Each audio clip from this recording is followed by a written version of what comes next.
क्या 1 अप्रैल 2026 से हमारी सोशल मीडिया और personal email income tax officers की रडार पर होगी? क्या भारत सरकार ने प्राइवेसी के दरवाजे हमेशा के लिए बंद कर दिए हैं? क्या 1 अप्रैल 2026 से हमारी हर डिजिटल एक्टिविटी पर टैक्स विभाग की पैनी नजर होगी? टैक्स विभाग के अधिकारी हमारे घर के दरवाजों के साथ साथ अब हमारी जीमेल, व्हाट्सएप और क्लाउड स्टोरेज के डिजिटल ताले भी तोड़ सकते हैं। यह कोई डरावनी फिल्म की कहानी नहीं है, बल्कि इनकम टैक्स एक्ट 2025 की कड़वी सच्चाई है। भारत सरकार ने दशकों पुराने इनकम टैक्स 1961 के कानून को बदलकर एक नया डिजिटल हथियार तैयार कर लिया है। अब सरकार हमारे वर्चुअल डिजिटल स्पेस में कानूनी रूप से दाखिल हो सकती है। वीडियो के शुरू में जो सवाल मैंने आपसे पूछे थे, अब उनके जवाब आपकी रातों की नींद उड़ा सकते हैं। एक एक करके इस बिल से जुड़ी हुई मैं आपको सारी बात बताऊंगा इस वीडियो के अंदर, इसीलिए इस वीडियो पे बने रहिए और चैनल पर अगर नए हैं तो चैनल को सब्सक्राइब जरूर कर लीजिए।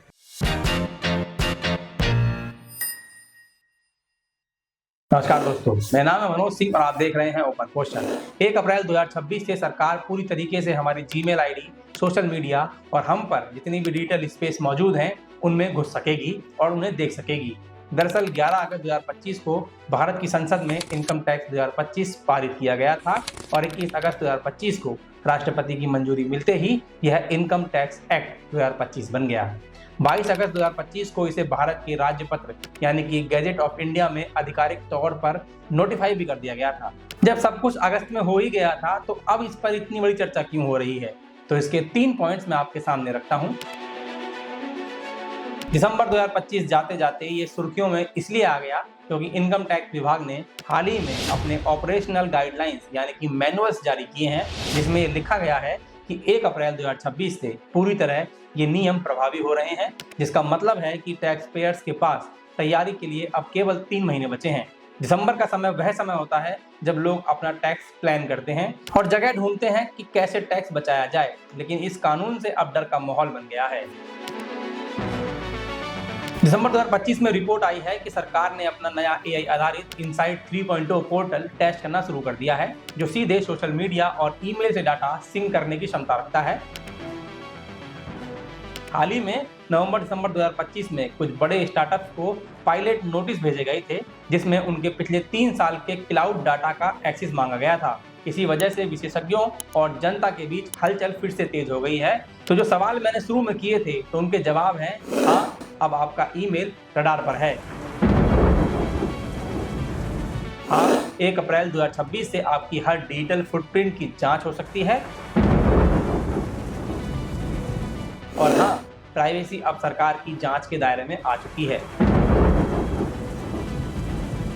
लेकिन यह पूरे भारत में लागू जरूर होगा, पर इसकी सबसे बड़ी मार उन लोगों पे पड़ेगी जो डिजिटल रास्तों से अपनी आय छुपाते हैं, यानी कि जो टैक्स छुपाने का काम करते हैं। उनके लिए खतरे की घंटी है। और हमारे जैसे लोग जो इनकम टैक्स नहीं भरते हैं, उनका भी डाटा सरकार चेक करेगी क्या? ये एक सवाल है। चलिए इस पर बात करते हैं, लेकिन उससे पहले हमें ये समझना होगा कि सरकार इतने सख्त कदम क्यों उठा रही है। इसका जवाब मिलता है 2025 के कुछ वित्तीय घोटालों में। 2025 के मिडिल तक भारत में केवल क्रिप्टो एसिड और डिजिटल वॉलेट के जरिए करीब 1000 करोड़ रुपए की टैक्स चोरी का अनुमान लगाया गया है। 2025 में ही AI का इस्तेमाल करके किए गए फर्जी ट्रांजैक्शन के मामले सामने आए हैं, जिसने पुरानी जांच एजेंसियों के पसीने छुड़ा दिए हैं। सरकार ने देखा कि टैक्स चोरी करने वाले अब कागजों पर नहीं बल्कि टेलीग्राम, व्हाट्सएप और क्लाउड डिवाइसों पर अपना काला चिट्ठा रखते हैं। इसीलिए नए कानून की धारा 247 के तहत अधिकारियों को वर्चुअल डिजिटल स्पेस की तलाशी लेने की लीगल पावर दी गई है। इसका मतलब यह है कि अब सर्च एंड सीजर का दायरा अलमारियों से निकलकर इनबॉक्स और क्लाउड स्टोरेज तक पहुंच गया है।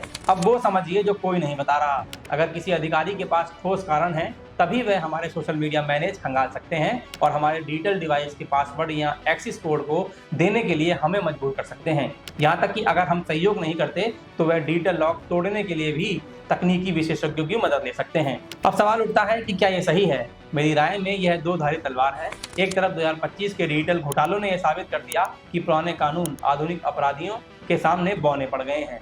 टैक्स चोरी रोकने के लिए डिजिटल एक्सेस जरूरी है, लेकिन दूसरी तरफ बिना किसी मजबूत डाटा प्रोटेक्शन कानून के इतनी अनलिमिटेड पावर देना खतरनाक हो सकती है। यह प्राइवेसी के पुट्टास्वामी जजमेंट यानी कि निजता के अधिकार के साथ सीधा टकराव की स्थिति पैदा करती है। अगर इसका दुरुपयोग हुआ तो यह किसी की भी निजी जिंदगी को सार्वजनिक कर सकता है। क्या भारत में यह नया कानून दुनिया के लिए एक मिसाल बनेगा या फिर निजता के अधिकार का अंत होगा, ये तो आने वाला वक्त ही बताएगा। लेकिन अब इतना तो तय है कि आपके डिलीट किए हुए ईमेल भी आपकी मुसीबत बन सकते हैं। अब एक सवाल आपसे जिसका आंसर आप मुझे कमेंट बॉक्स करिएगा। क्या आपको लगता है कि टैक्स चोरी पकड़ने के नाम पर सरकार का हमारे सोशल मीडिया और जीमेल तक पहुंचना जायज है या हमारी आज़ादी पर सीधा हमला है? अपनी राय हमें कमेंट बॉक्स में जरूर दीजिए। बाकी ये वीडियो आपको पसंद आई हो तो वीडियो को शेयर जरूर करें, चैनल पर नए हो तो सब्सक्राइब करें।